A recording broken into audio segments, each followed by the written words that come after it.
Hello, everyone. I am audible to all of you.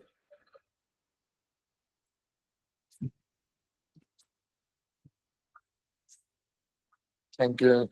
Just give me a minute.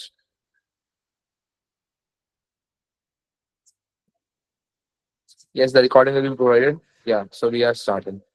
A very good evening to all of you present here. This is Paras Chuk, a member of Legal Vidya, and I am truly honored to be your host for the today's enlightening session.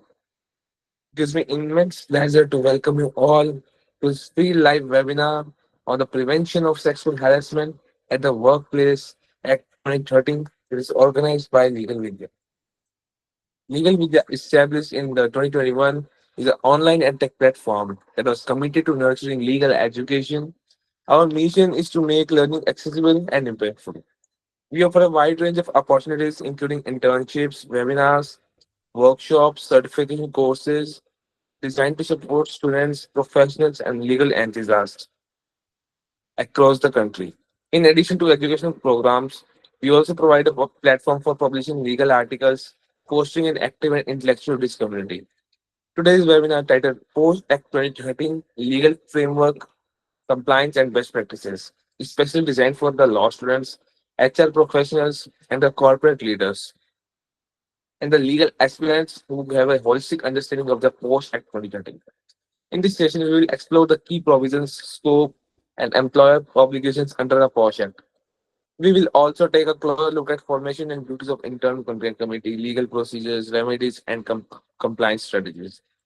With workplace safety and gender inclusivity becoming central to professional ethics and law. This aims to empower participants with practical knowledge and legal clarity. Now it is my privilege to introduce our speaker for the session is Advocate Sonali Shilbhatte ma'am. Ms. Sonali ma'am is a certified post trainer and an experienced legal consultant with over 12 years of rich professional experience in contract management, legal research and compliance advisory. Having served as a contract specialist and worked with the esteemed organizations like EY, she brings unmatched expertise in drafting and the reviewing contracts, policy formation, and legal consulting. She has trained numerous organizations on post compliance and is deeply committed to promoting safe and respectful workplaces through legal awareness and strategic guidance. Now, beside of this webinar, I would like to talk in the light of the recent tensions between India and Pakistan. The entire team at Legal Vidya extends its heartfelt salute and unwavering gratitude to the brave soldiers of the Indian Army who are standing firm at our borders, protecting the sovereignty and dignity of our nation with unmatched courage and sacrifice. We argue all of you to stay united, remain informed, and strictly follow all government guidelines to ensure national security and public safety during these challenging times. Kindly keep your microphones turned off throughout the session to maintain clarity and avoid any interruptions. Please feel free to note down your questions and share them during a Q&A round at the end of the session. And now, without further ado, let's warmly welcome our esteemed speaker, Advocate Sonali Shirvatte ma'am. Ma'am, the virtual stage is all yours.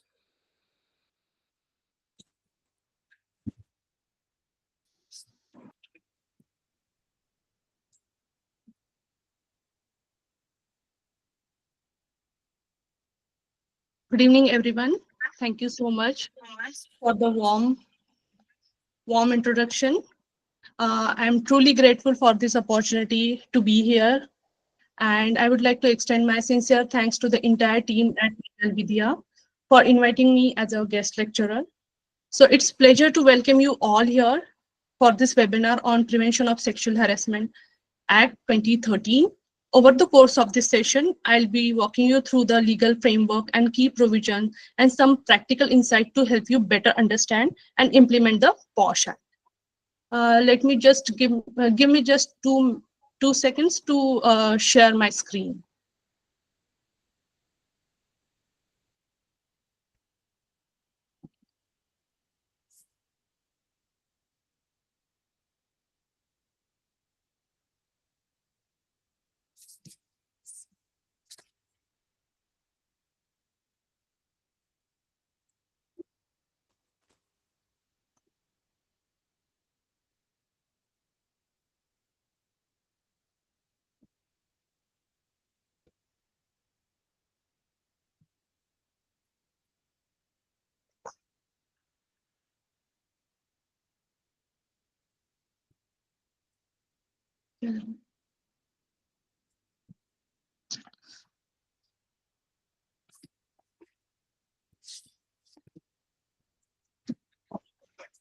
Can everybody see my screen?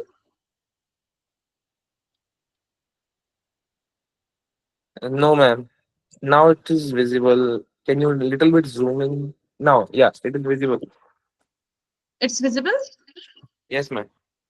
Okay.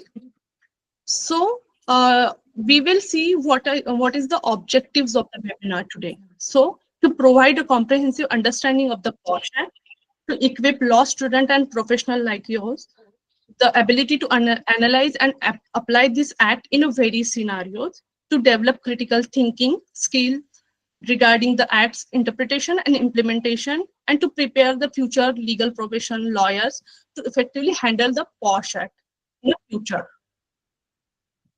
So today we will cover background of POSH, then what is the sexual harassment and some of the examples of it. We will see definitions, important definitions. Then what does not constitute sexual harassment? What is internal complaint committee? What is local complaint committee? And where to file sexual harassment complaint and its mechanism. Then we will see what are the responsibilities of employer towards POSH and its organization. We will also see consequences of filing false complaint, and we will recap at the end, and we will open the floor for the question and answer at the end of the session.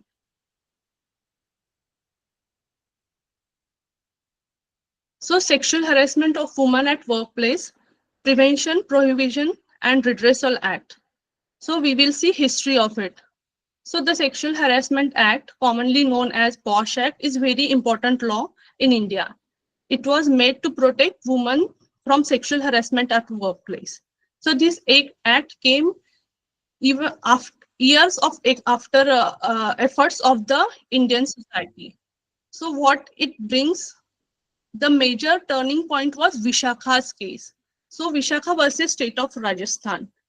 It was so in 1992, Bhavri Devi, a social worker in Rajasthan, was gang raped by the villagers while she was stopping the child marriage. Despite her bravery, she has not supported by many of the people or authorities at that particular place.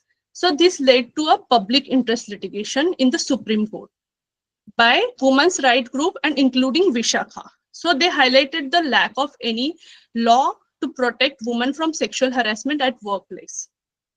They have given uh, Vishaka guideline had given to protect a woman at workplace, but that did not applicate. The organization have not apply that properly. Hence, 2013 POSH Act has been applicable, came into existence, and they did what did POSH Act has done prevention of sexual harassment at workplace.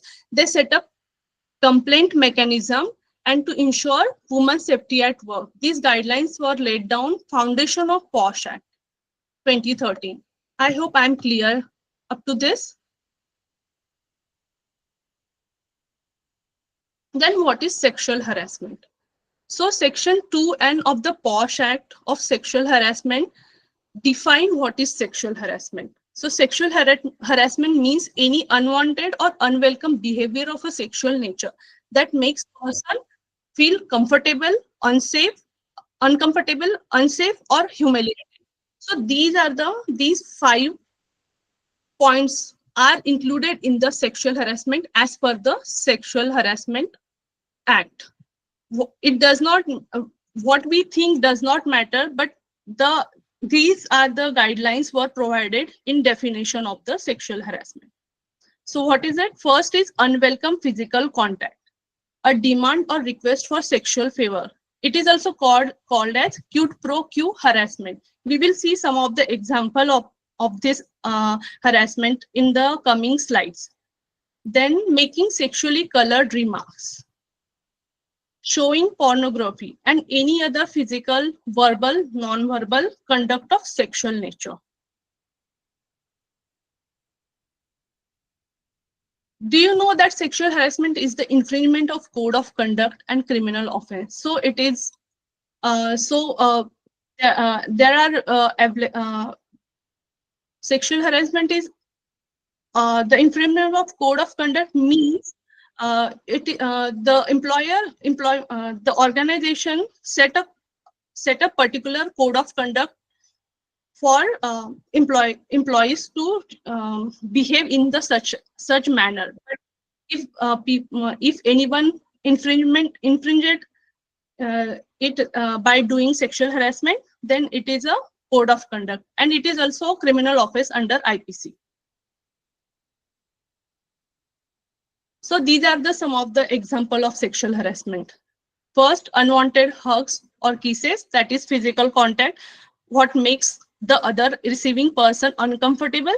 Then text and email of a sexual nature, rating someone's look, jokes or rumors of a sexual nature, making sexual gesture, and persistent unwanted request for dates or a sexual favor. These are the example wherein a sexual harassment is to be considered. Then scenarios considered as sexual harassment. So these are the scenarios wherein we can say that sexual harassment case can be made. So what is it? So first is unwelcome comments. So let's see the scenario.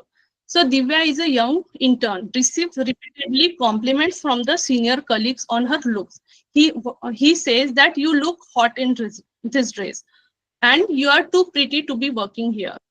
Even if that senior colleague thinks that it is just a compliment, but that makes Divya uncomfortable. So it is considered as sexual harassment because it is unwelcome comment by Divya. So in a second is inappropriate touching. So Meena is at a team lunch when a coworker places his hand on her back every time he speaks to her. Despite her visibly pulling away, she feels uneasy but hesitant to speak. Even if in this scenario, what happened?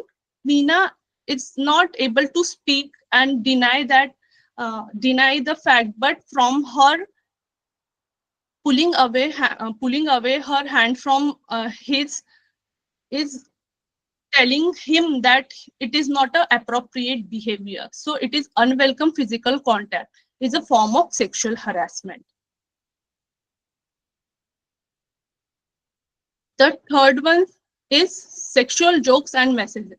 So Anu is added to an office WhatsApp group wherein a few male colleagues regularly forward sexually suggestive jokes and memes. She finds it very offensive and unprofessional.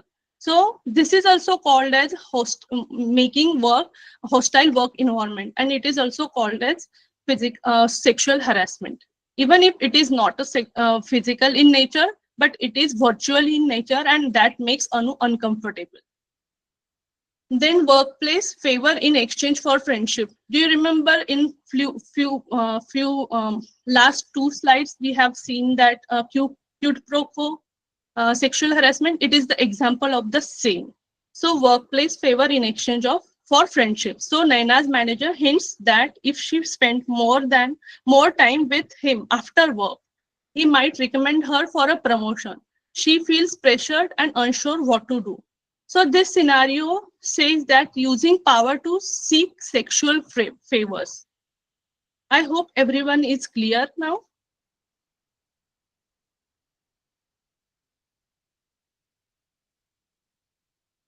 Next.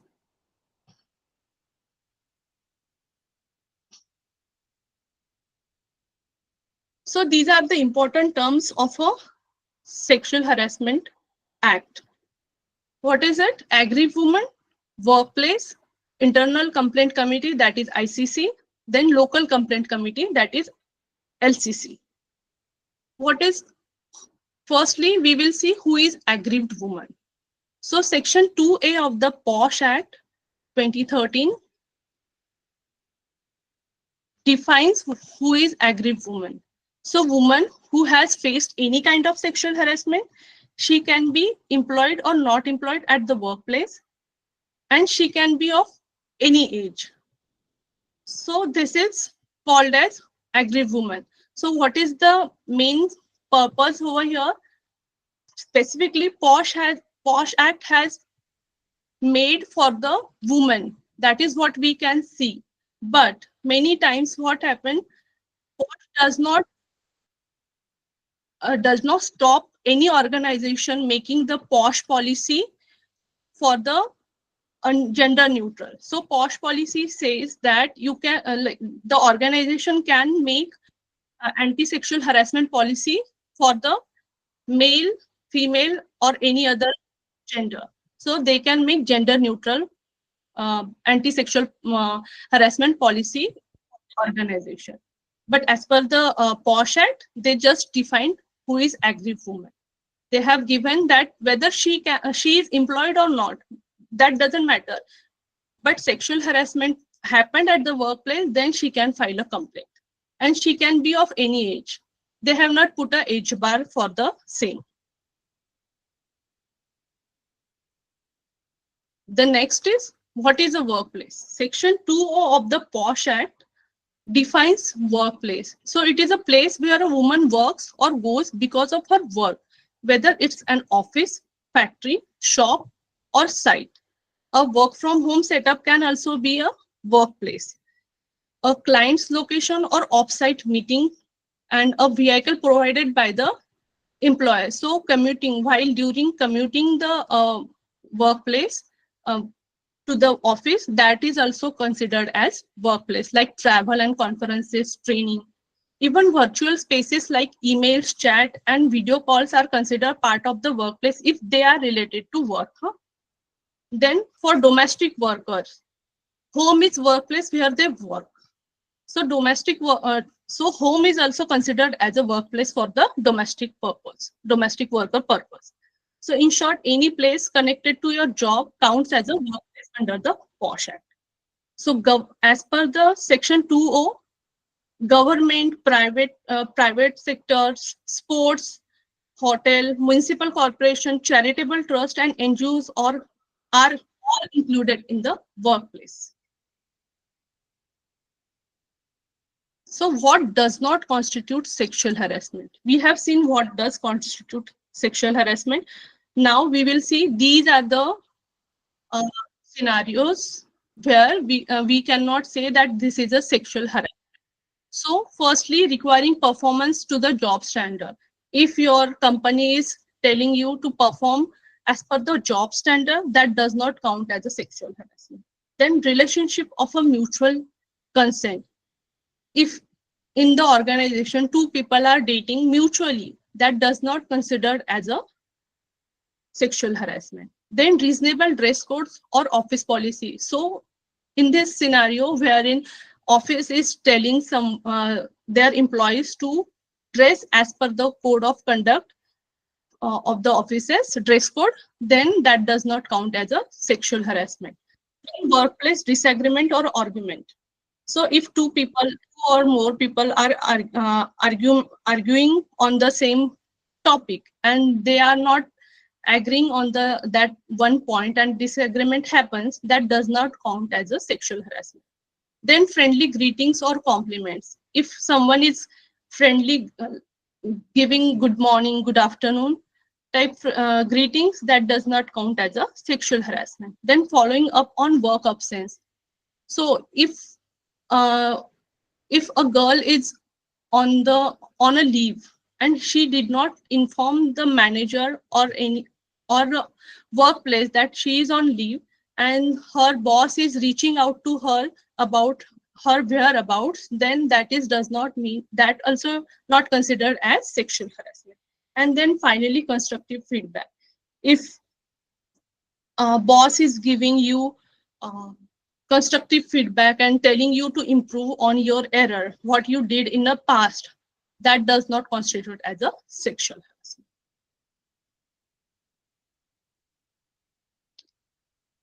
Then internal complaint committee. So ICC stands for Internal Complaint Committee. Under the Prevention of Sexual Harassment Act 2013, it's mandatory for the organization to form internal complaint committee address sexual harassment complaints filed by the employees. So, which organization can form sexual ICC to discuss sexual harassment cases? The organization which has 10 or more employees need to constitute ICC.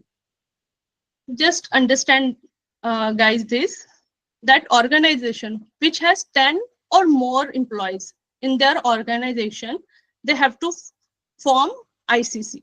And then organization which does not have 10 or more employees in their organization, they do not need to form ICC. But does not mean that organization who has less than 10 employees do not need to follow POSH Act. Sorry, you are not you are mistaken, that they also need to follow POSH Act. How it will be, we will see next. This is the constitution of Internal Complaint Committee as per the POSH Act. POSH Act has given that organization who has more than 10 employees need to form ICC, but as per the rules given by the POSH Act. What is it? First one is there should be minimum 4 members in the ICC. Then one senior female employee will be acting as a presiding officer in the ICC. Then 2 employees from the organization itself who has experience in social work and legal matters or demonstrated commitment to women's issue, they will be given chance as a ICC member. And the fourth one is the last member who is not the employee. He is an external member of the company, but that he can be from NGO or association focused on women's rights. So he must have a knowledge of or experience of women's issue or women's right. And lastly, at least half of the ICC member must be women. This is very important point. So if there are like 4 people, 2 members should be women and 2 members should be a male. So female should be there, and this is also important. The senior female employee will act as a presiding officer, and their tenure will be 3 years for all ICC members. And after every 3 years, the ICC member can be renewed. Then comes to local complaint committee. So LCC stands for Local Complaint Committee. It's a committee established at the district level to address sexual harassment complaint. You remember when we see there are less than 10 employees, so that organization can file a complaint with LCC. So LCC is established by district officer in each district. Where to file a complaint of sexual harassment? So women from the organization having 10 or more employee can file complaint before Internal Complaint Committee, and the woman from the organization having 10 or less employee can file a complaint before Local Complaint Committee.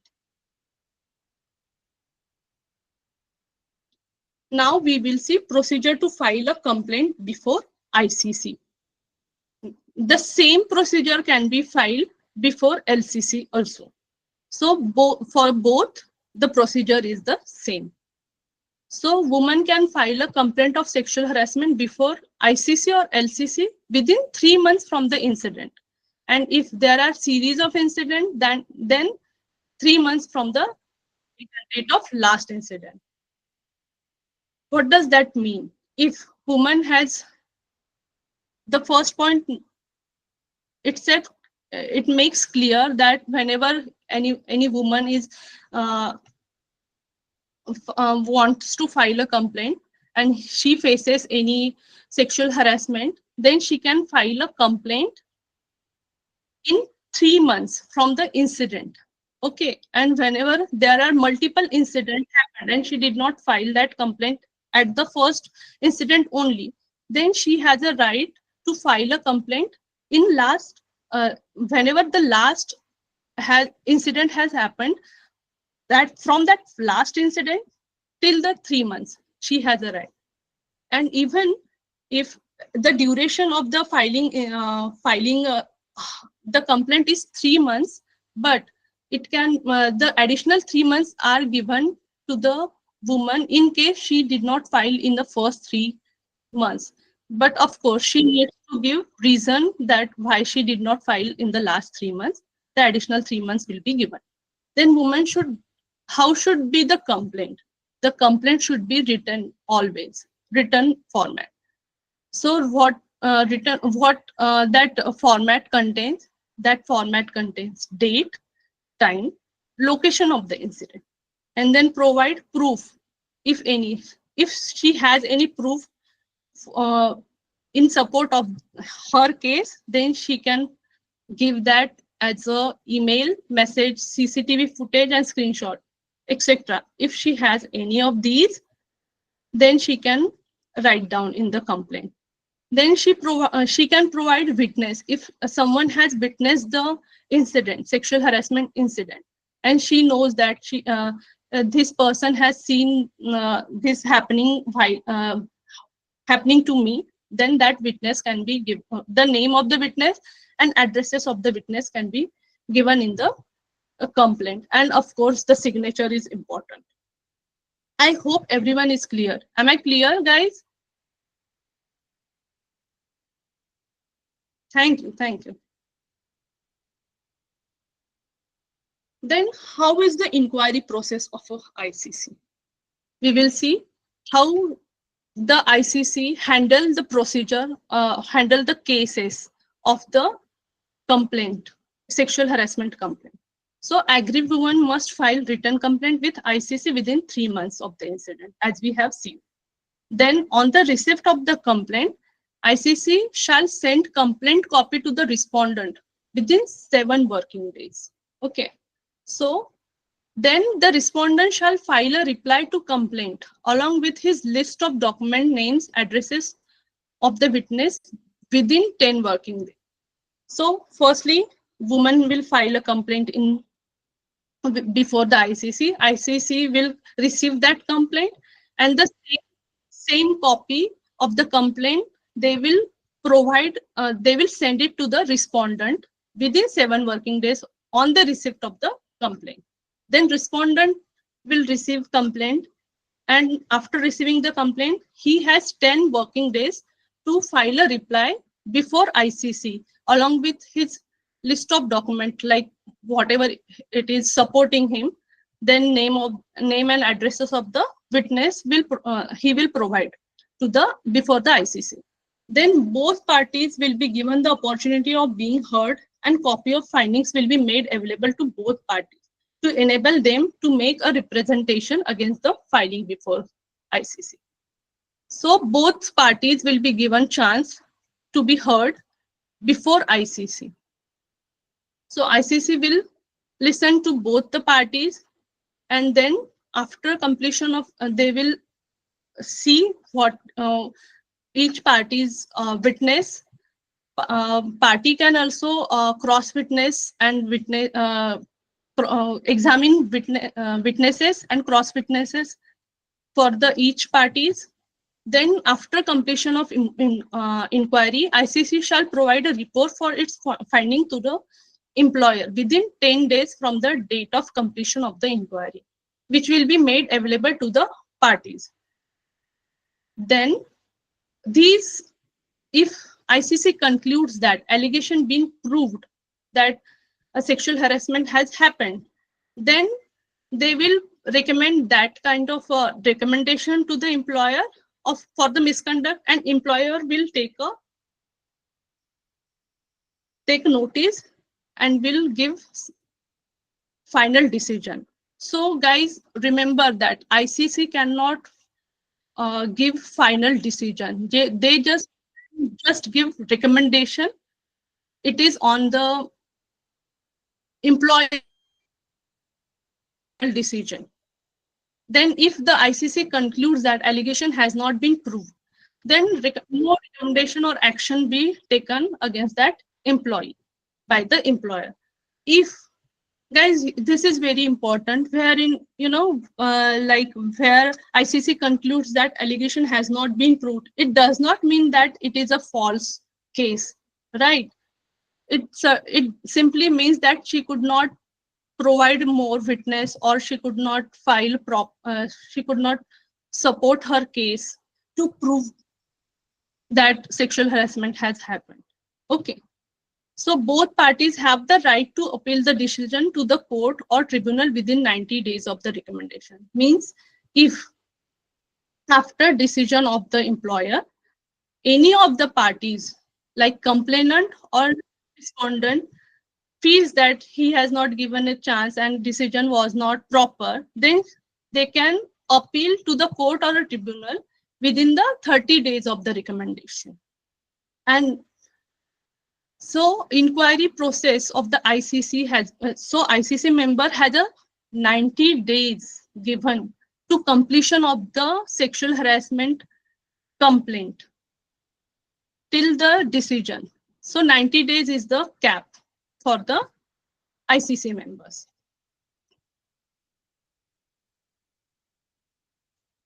So next is employer's responsibility. Let's dive into this. What are the employer's responsibility towards the POSH Act and the organization as per the POSH Act? So employer, firstly, he needs to develop a anti-sexual harassment policy in the organization. Then organization training and awareness program. Then the organization, the employer should know that he should give organization training and awareness program for the employees and the ICC members. Then display policy prominently. So this policy needs to be displayed at the place wherein every employee can see that policy, and every employees are aware that anti-sexual harassment policy is applicable in our organization. Then establish an internal complaint committee. Organization who has more than 10 or more employees needs to establish internal complaint committee as per the POSH Act. Then offer support services to the complainant. If complainant has came before ICC and she does not know how to file a complaint, then they can support complainant to file and write a complaint before ICC. They can help her. Then implement disciplinary action in case the defendant is found guilty of his misconduct of sexual harassment. Then they will implement disciplinary action against her. Maybe that for his. So maybe termination, withholding promotion.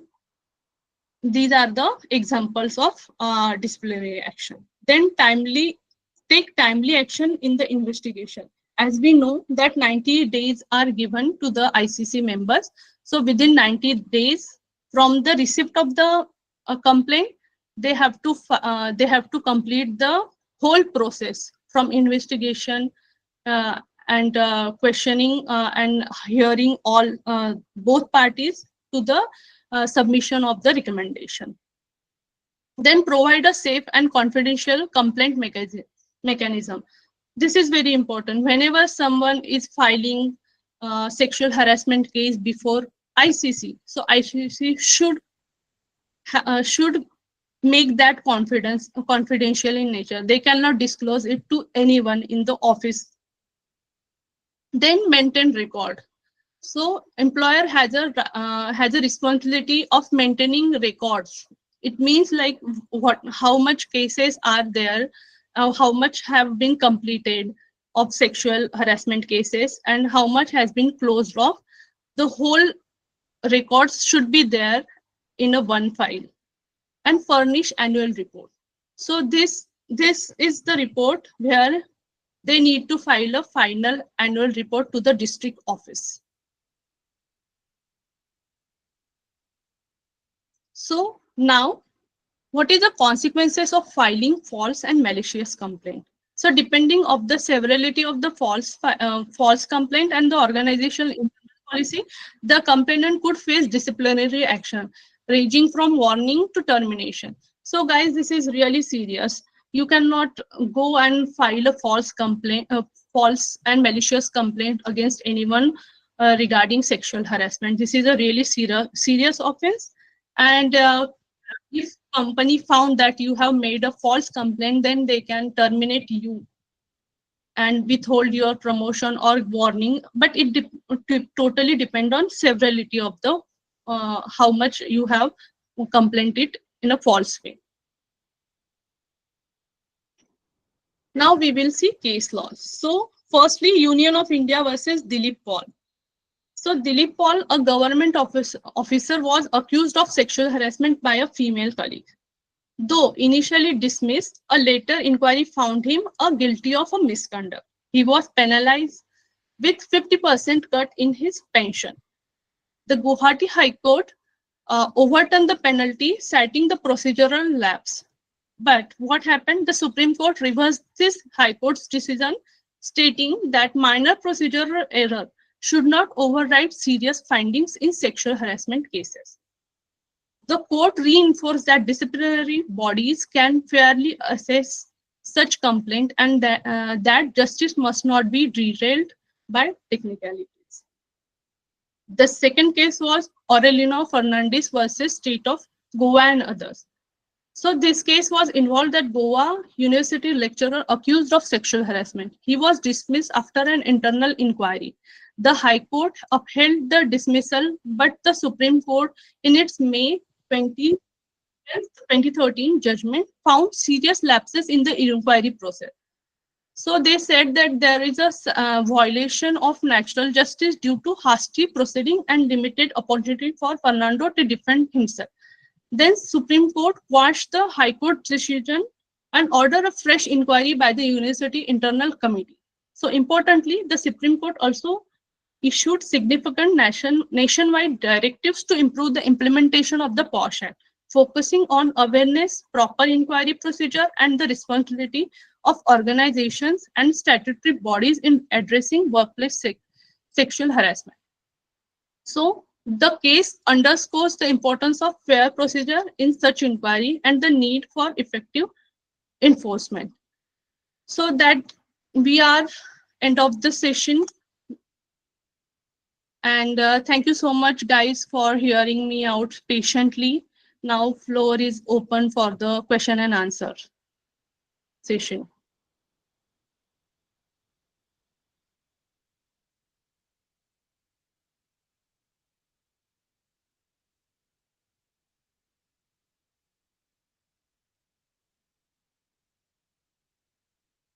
Ma'am, there is a one question from Mohammed Farhan.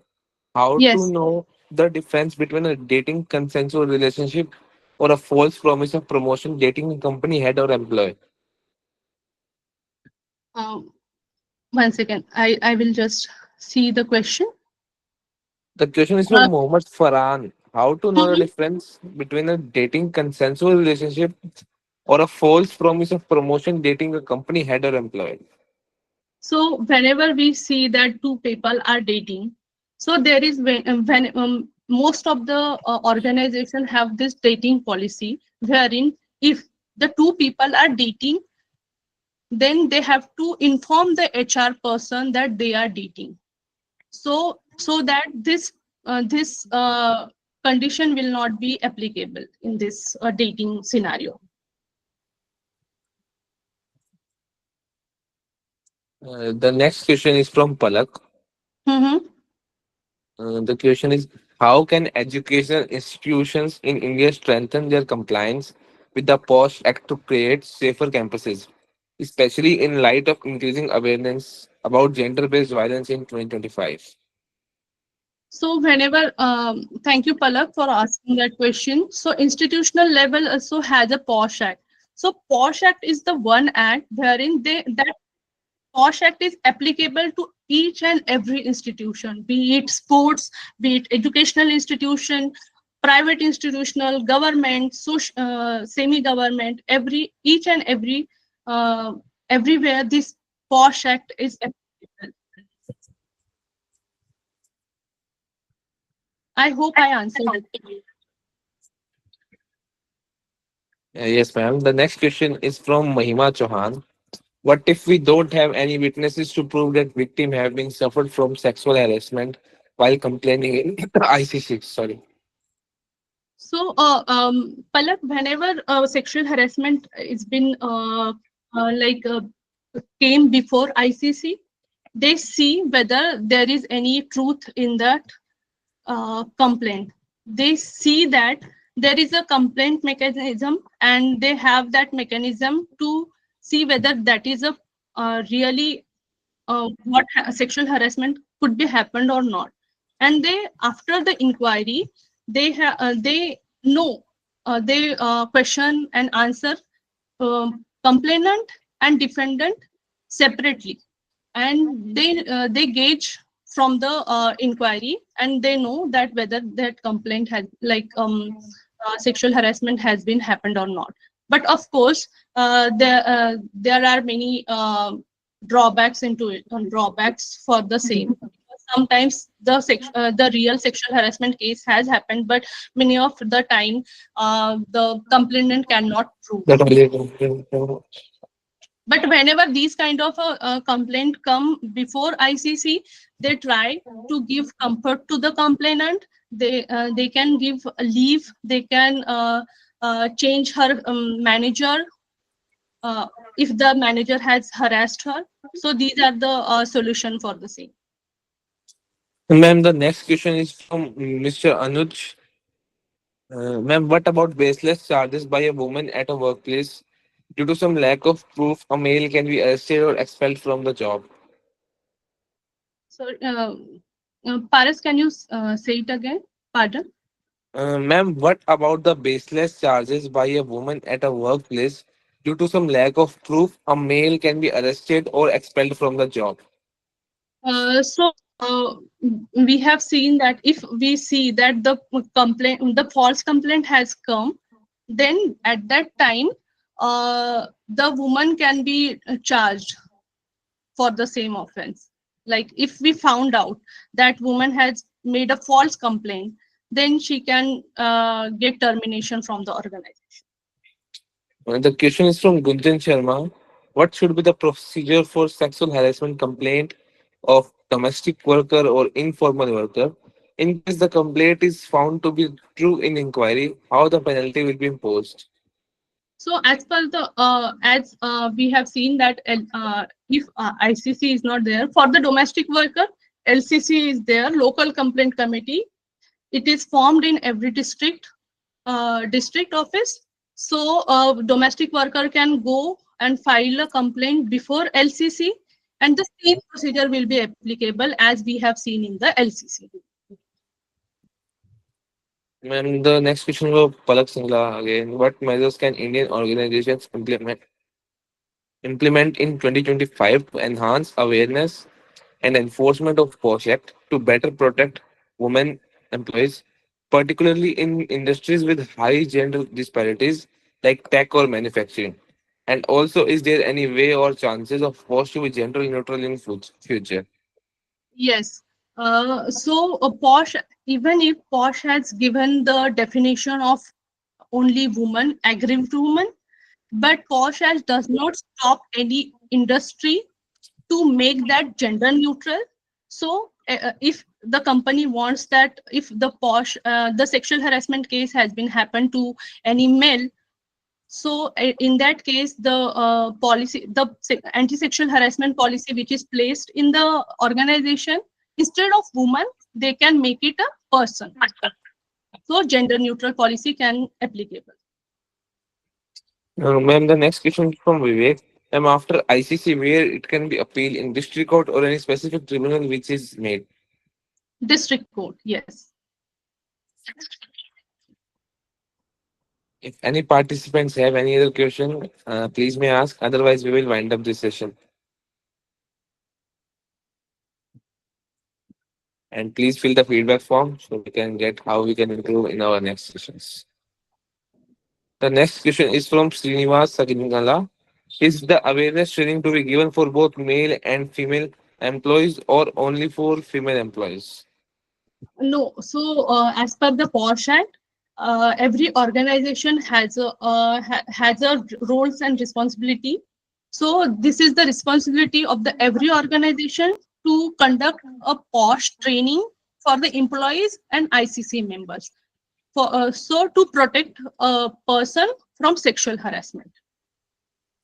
The next question is from Tazain Farah. Is it mandatory to conduct annual awareness training under the POSH Act? What should be included in that training session? So whenever my Posh training is been given, yes, it is mandatory for every uh, organization to conduct POSH training annually so that people, like employees are aware of the sexual harassment and anti-sexual harassment policies which is placed at the organization. They know how to adhere to it so that it will prevent a future sexual harassment act.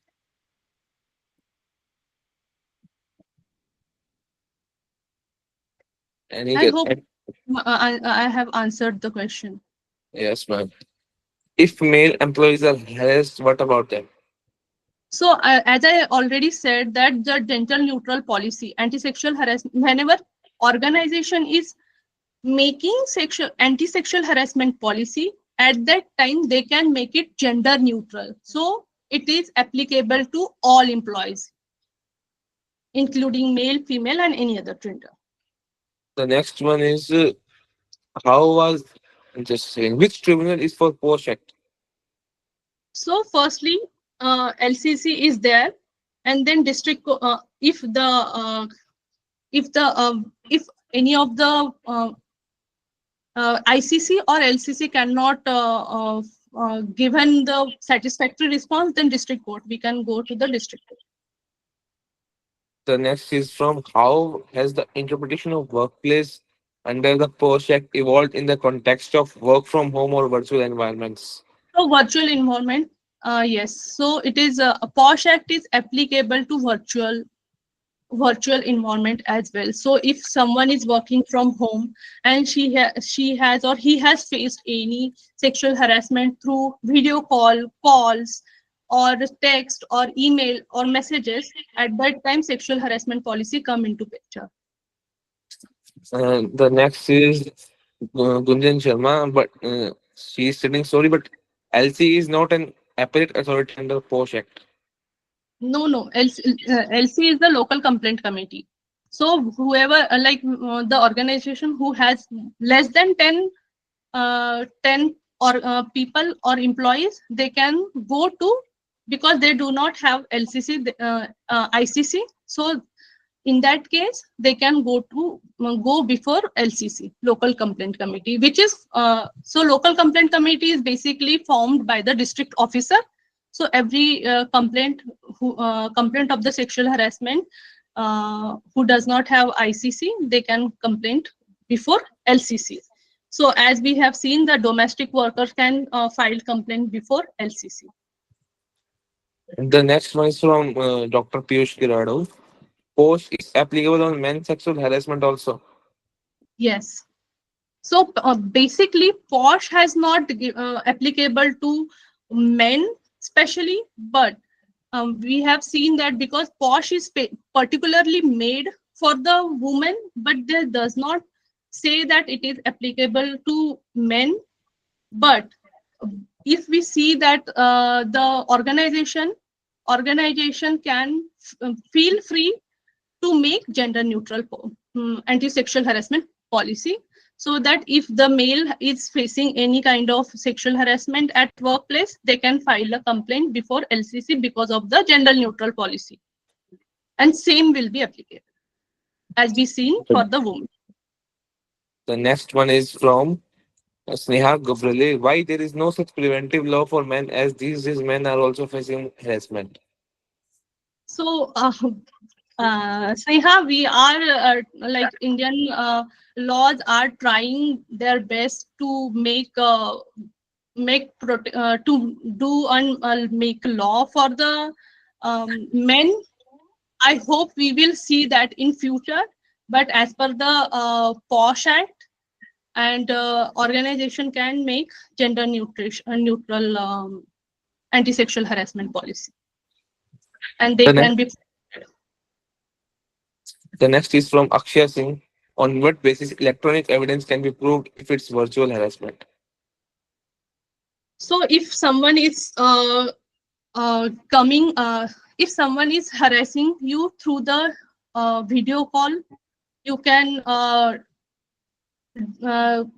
take screenshot, or if someone is messaging you through the WhatsApp, even mail, if he is making you uncomfortable through text, in that scenario you can screenshot that or save that from your for your on your desktop, and then that can be the electronic evidence.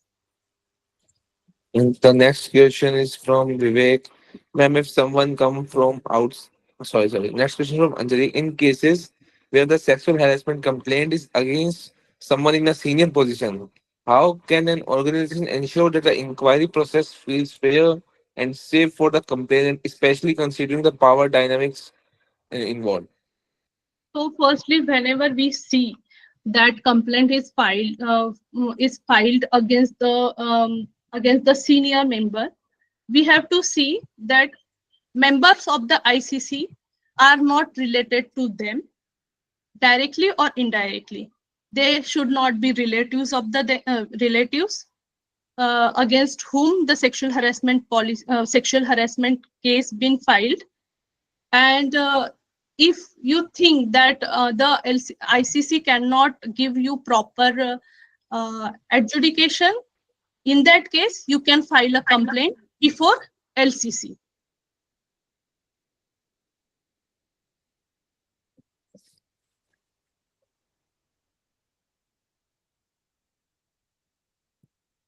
The next question is from Vivek. Ma'am, if someone come from outside and not employee of the organization, if she has faced any sexual harassment at workplace, then what is the procedure for them? So, if, for example, someone is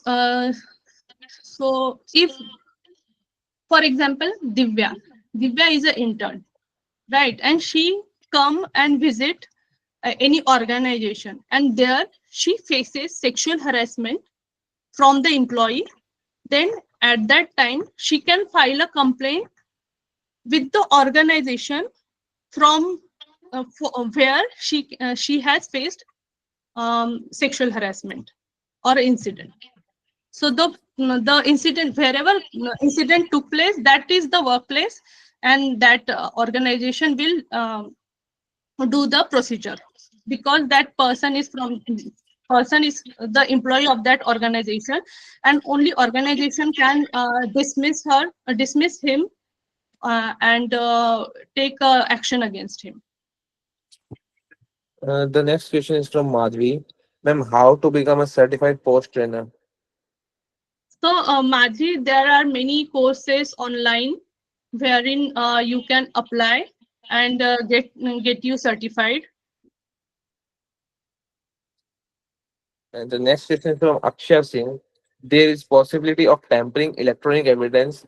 How can it be proved if that is the case?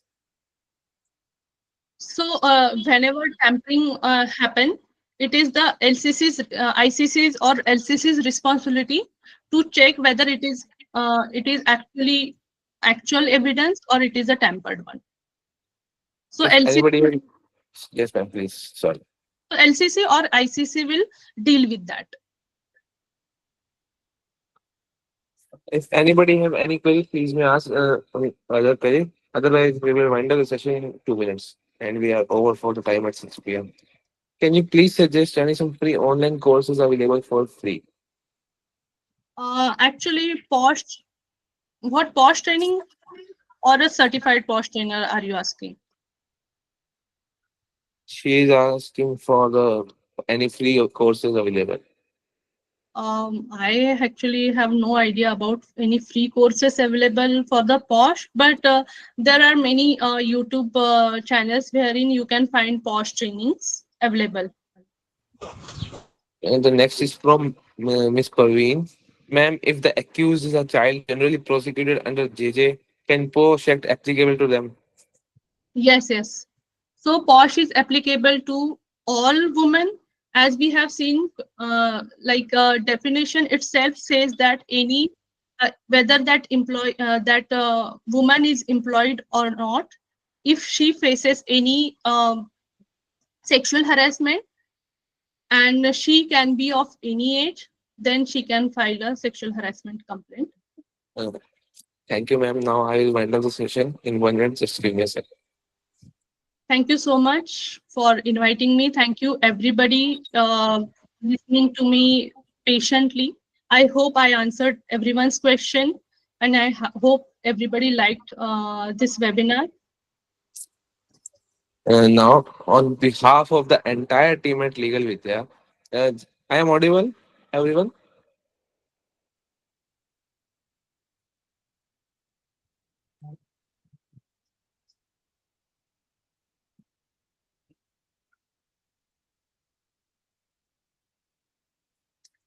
And yes, so on the behalf of the entire team at Legal Vidya, I extend my heartfelt gratitude to each one of you for joining us today for the enlightening webinar on the Posh Act 2013. A special thanks to our esteemed speaker, Advocate Sonali Shirbatte ma'am, for taking the time to share her invaluable insights and expertise with us. Ma'am, your detailed explanation of the Posh Act, the responsibilities of employers, role of ICC, importance of creating safe workplaces was a truly eye-opening and impactful.